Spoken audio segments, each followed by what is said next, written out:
Sekarang ini kan lagi maraknya Menteri ATR BPN ini betul-betul memberantas mafia-mafia tanah. Jadi,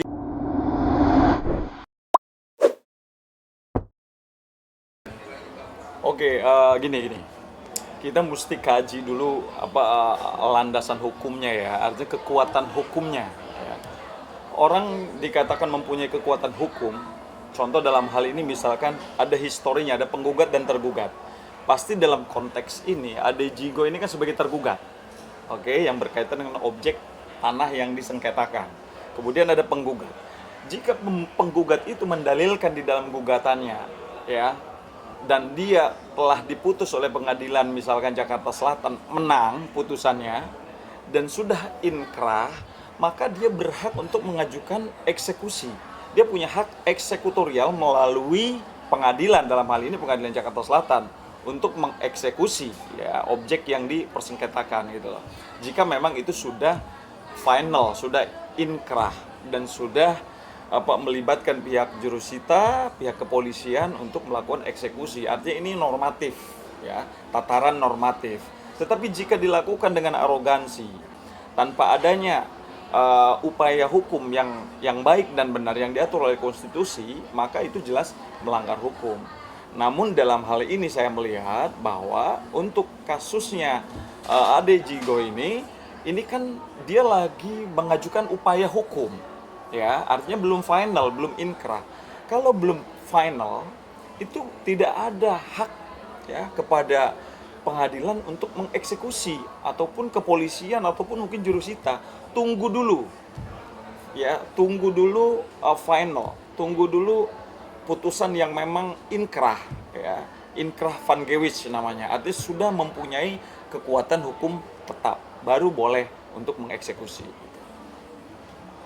Jadi terlepas dari prosedur yang di situ dikatakan bahwa apa namanya belum belum belum apa namanya masih dalam proses gitu bang. Nah itu sebenarnya nih pihak dari pengadilan ini menyalahi aturan nggak sih? Abang melihat ada seperti itu nggak sih bang? Oke, kalau kita lihat dalam perspektif misalkan ya, ada asas hukum res judicata pro fere atau habito. Putusan hakim itu harus dijalankan walaupun ada bantahan. Oke. Misalkan untuk kasus ini, kalau memang itu sudah final putusannya, sudah mengikat, tidak ada alasan bagi Ade Jigo untuk menolak eksekusi. Kalau memang itu sudah putusannya final dan mengikat. Karena apa? Putusan hakim terus dijalankan. Siapapun nggak ada yang bisa ngelarang. Mau presiden, mau menteri, nggak ada. Tetapi jika putusan itu belum final, masih ada upaya hukum. Misalkan dari putusan tingkat pertama, kemudian putusannya belum final dan melakukan upaya banding, maka tunggu putusan bandingnya gitu loh. Namun jika putusan banding belum selesai, pengadilan melakukan eksekusi, maka saya melihat bahwa pengadilan di sini salah telak. Ya, artinya ada sesuatu dari pengadilan ini yang bekerja tidak berdasarkan konstitusi gitu loh. Mungkin ada yang mengintervensi siapa di belakang di belakang layar atau aktor intelektual daripada si penggugat ini, ya kan. Nah, kita harus tahu nih, jangan-jangan ini mohon maaf nih mafia nih, ya kan. Apalagi objek perkaranya itu ya oke 11.000 meter misalkan. Ini 11.000 meter di Jakarta itu kali aja 20 juta per meter berapa? Artinya jangan sampai ya penegak hukum dalam hal ini kehakiman yang diwakili oleh pengadilan itu jangan sampai dia mendapatkan tekanan atau dapat intervensi dari oknum tertentu yang menggunakan abuse of power, menggunakan kekuasaannya untuk mendirect sesuatu yang seharusnya masih on the track, tetapi dia melakukan cara-cara yang tidak konstitusional dengan mengeksekusi secara paksa atas hak kepemilikan yang dimiliki atau yang dikuasai saat ini oleh Ade Jigo gitu loh.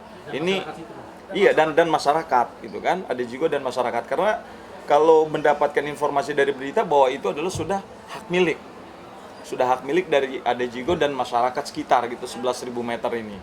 Nah ini kalau memang pengadilan memaksakan untuk eksekusi tanpa adanya prosedur yang betul, yang sah, yang konstitusional, maka dia melanggar hukum. Kita bisa laporkan ke presiden, kita bisa melaporkan ke Menteri ATR BPN dalam hal ini gitu. Sekarang ini kan lagi maraknya Menteri ATR BPN ini betul-betul memberantas mafia-mafia tanah. Jadi mafia-mafia tanah yang misalkan yang berdiri di belakang penggugat ini, ya jangan main-main gitu. Ini adalah negara hukum, di depan hukum semua posisinya adalah sama. Apalagi Presiden Jokowi ini saklek ya kan. Mafia-mafia hukum, mafia-mafia judi online, mafia-mafia narkoba, sikat.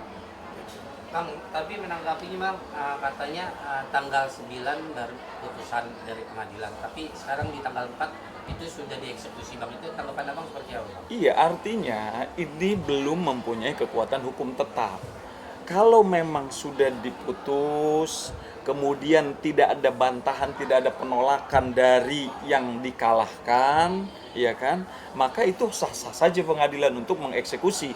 Artinya putusan itu sudah final, sudah van gewis, sudah mengikat gitu loh. Silahkan. Tapi jika masih ada upaya hukum dari yang dikalahkan atau dari tergugat, ternyata dia masih melakukan upaya hukum dan itu masih berproses di tingkat pengadilan tinggi, maka tidak ada kewenangan sedikit pun dari pengadilan untuk melakukan hak eksekusi atau melakukan ya sita eksekusi terhadap objek tersebut gitu. Tapi prosedurnya itu sebenarnya kalau ketika mengeksekusi itu perlu nggak sih adanya surat-surat untuk misalnya surat tugas atau surat itu perlu nggak? Oke, bagus, pertanyaan yang bagus ya. Jadi gini, kalau misalkan seseorang itu sudah punya putusan yang punya kekuatan hukum tetap, kemudian dia mengajukan untuk permohonan eksekusi.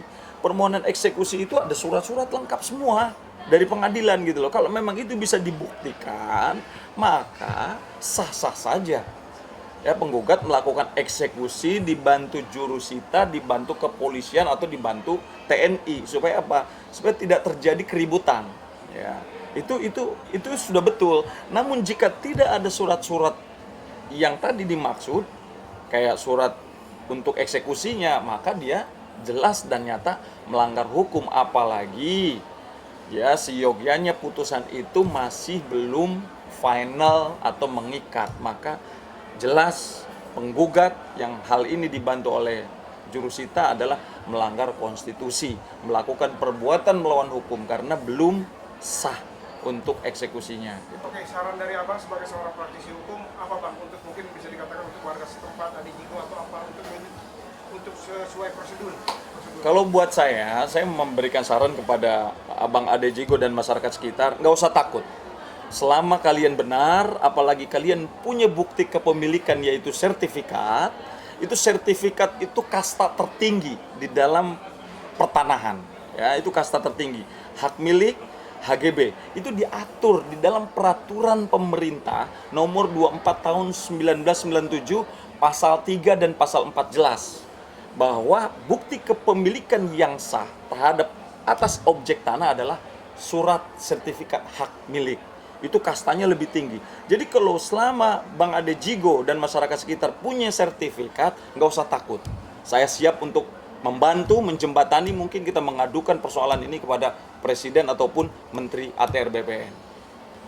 Bang, tanggapan Abang melihat apa namanya banyak yang dirugikan Bang. Terus apa namanya Ade Jigo mengatakan bahwa titiknya tidak sama, RT RW-nya juga salah Bang, tapi tetap jurusita tetap harus mengkosongkan tempat itu Bang. Tanggapan Abang seperti apa Bang? Oke gini, karena kita balik lagi bahwa kita adalah negara hukum. Oke, negara yang tunduk dan patuh atas hukum. Jika terjadi seperti ini, hak-hak hukum Ade Jigo ataupun masyarakat sekitar dirugikan, mengambil langkah hukum, melaporkan ke kepolisian, ya kan, ke bagian Harda bahwa ada dugaan perbuatan melawan hukum, ya kan, apakah dia memasuki pekarangan orang, boleh masuk pasalnya, atau dia mengambil secara paksa hak orang, itu bisa. Nanti bisa digelar di Mabes Polri, unit Harda, tentukan nanti didiskusikan di sana dengan wasidik, dengan penyidik-penyidik, apakah nanti unsur kerugian daripada Bang Ade Jigo dan kawan-kawan itu betul enggak gitu loh, bahwa memang mereka ini melakukan sesuatu yang melawan hukum. Selama mereka bisa membuktikan bahwa itu adalah hak milik, ya kan, dan itu adalah sudah normatif dilakukan oleh Ade Jigo, bahwa Ade Jigo ini adalah punya kekuatan hukum dengan sertifikat hak milik seperti yang dijelaskan tadi dalam peraturan pemerintah nomor 24 tahun 97, bahwa kekuatan tertinggi pemegang hak atas tanah adalah sertifikat. Jadi saya yakin Mabes Polri dalam hal ini pasti akan memberikan kemenangan kepada Ade Jigo dan masyarakat sekitar. Ketika penggugat mau melakukan eksekusi, ya, dengan melalui jurusita dari pengadilan setempat, misalkan dalam hal ini adalah Jakarta Selatan, maka harus memenuhi beberapa syarat. Yang pertama, jelas penggugat harus hadir. Yang pertama, siapa penggugatnya? Yang kedua, jurusita, perwakilan daripada pengadilan. Kemudian tokoh setempat, ya, terutama yang berkaitan dengan kepala desa. Siapa aparatur kepala desanya harus hadir. Siapa tokoh-tokoh masyarakat harus hadir untuk menyaksikan bahwa ini adalah akadnya sah, akadnya legal, bukan melakukan sesuatu yang seperti preman, ya kan? Nah, tapi kalau 4 poin unsur tadi terpenuhi, ditambah dokumen-dokumennya juga ada, putusan yang sudah final dan mengikatnya, kemudian juga ada putusan untuk eksekusinya, maka sah secara hukum. Tapi jika itu tidak dilengkapi, yang menurut PP yang berkaitan dengan hak atas tanah, jelas yang paling tinggi kastanya adalah pemegang sertifikat, maka dia berhak untuk menguasai tanah miliknya. Bahkan dia bisa melaporkan ke Mabes Polri, ya, atas perbuatan melawan hukum yang dilakukan oleh oknum-oknum atau aktor-aktor tertentu yang jelas mau menguasai tanahnya secara melawan hukum.